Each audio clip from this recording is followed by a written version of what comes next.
সময়টা যেন এখানে থমকে দাঁড়িয়ে আছে। জরাজীর্ণ দেয়াল, নোনা ধরা ইট আর কারুকাজ করা এই বিশাল অট্টালিকাগুলো আজও সাক্ষী দিচ্ছে এক বর্ণিল ইতিহাসের। আমি আজ দাঁড়িয়ে আছি পানাম সিটিতে, যাকে বলা হয় বাংলার হারানো নগরী। ঢাকার খুব কাছেই সোনারগাঁয়ে অবস্থিত এই শহরটি দেখে আমার মনে হয়েছে আমি যেন কয়েকশো বছর আগের কোনো এক সমৃদ্ধ জনপদে চলে এসেছি। আজ আপনাদের শোনাবো এই রহস্যময় নগরীর উত্থান এবং নিস্তব্ধ হয়ে যাওয়ার গল্প। পানাম সিটি কিন্তু হুট করেই গড়ে ওঠেনি। 13 শতকে যখন সোনারগাঁ বাংলার রাজধানী ছিল, তখন থেকেই এর গুরুত্ব বাড়তে থাকে। তবে আজকের যে রূপটি আমরা দেখি তা মূলত 19 শতকের। ব্রিটিশ আমল এখানে হিন্দু বণিকরা বসতি স্থাপন করেন। তারা ছিলেন মূলত মসলিন এবং নীল ব্যবসায়ী।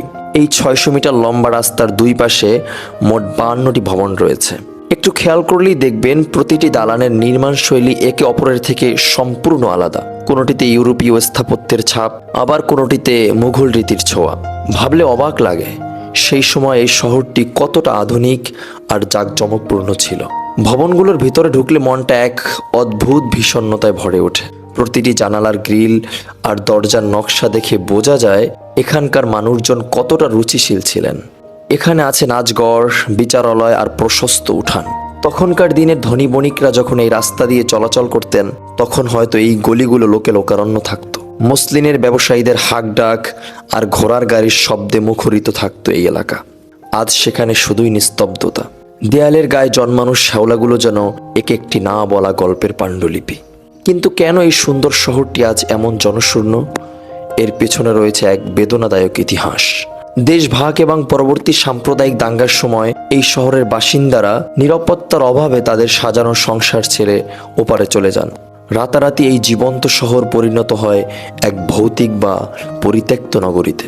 দখলদারিত্ব আর অযত্নে অনেক ভবন আজ ধ্বংসের মুখে। তবু এই ভাঙাচোরা দেয়ালগুলোর মাঝে দাঁড়ালে এখনো টের পাওয়া যায় এখানে এক সময় প্রাণ ছিল, উৎসব ছিল, ছিল ভালোবাসা। আমার এই ভ্রমণের অভিজ্ঞতা এক কথায় অসাধারণ। ইট পাথরের জঞ্জাল থেকে দূরে এসে পানাম সিটির এই নীরবতা আমাকে অনেক কিছুই শিখিয়ে দিয়ে গেল। সময় সবকিছু কেড়ে নিলেও তার ছাপ রেখে যায়। আপনি যদি ইতিহাসের প্রেমে পড়তে চান, তবে একবার হলেও পানাম সিটিতে আসা উচিত আপনার। এই হারানো নগরীর অলিগলি আপনাকে মনে করিয়ে দিবে আমরা নশ্বর, কিন্তু আমাদের রেখে যাওয়া সৃষ্টি থেকে যায় যুগ যুগ ধরে। নারায়ণগঞ্জের ইতিহাস আর ঐতিহ্যের এক জীবন্ত নিদর্শন পানাম সিটি। পুরান ঢাকার কাছেই এমন এক জায়গা যেখানে ঢুকলেই মনে হবে কয়েকশো বছর পেছনে চলে গেছেন। কিভাবে যাবেন? ঢাকা থেকে প্রথমে আসতে হবে নারায়ণগঞ্জ, সেখান থেকে বাস বা সিএনজি নিয়ে সোনারগাঁও লোকশিল্প জাদুঘরের পাশেই এই ঐতিহাসিক পানাম নগর। টিকিটের দাম, দেশি দর্শনার্থীদের জন্য টিকিট খুবই সাশ্রয়ী, মাত্র 20 টাকা। খোলা থাকে সাধারণত সকাল থেকে বিকেল পর্যন্ত, তবে সপ্তাহের রবিবার এটা বন্ধ থাকে। শত শত বছরের পুরনো বাড়ি, নীরব রাস্তা আর ইতিহাসের ছোঁয়া। একদিনের ভ্রমণ পানাম সিটি হতে পারে আপনার সেরা অভিজ্ঞতা। তো আজকের ভিডিওটি এখানেই শেষ করছি। যদি ভিডিওটি আপনাদের কাছে ভালো লাগে অবশ্যই লাইক, কমেন্টস, শেয়ার করে আমাদের সাথে থাকবেন। তো দেখা হচ্ছে নেক্সট কোনো ভিডিওতে।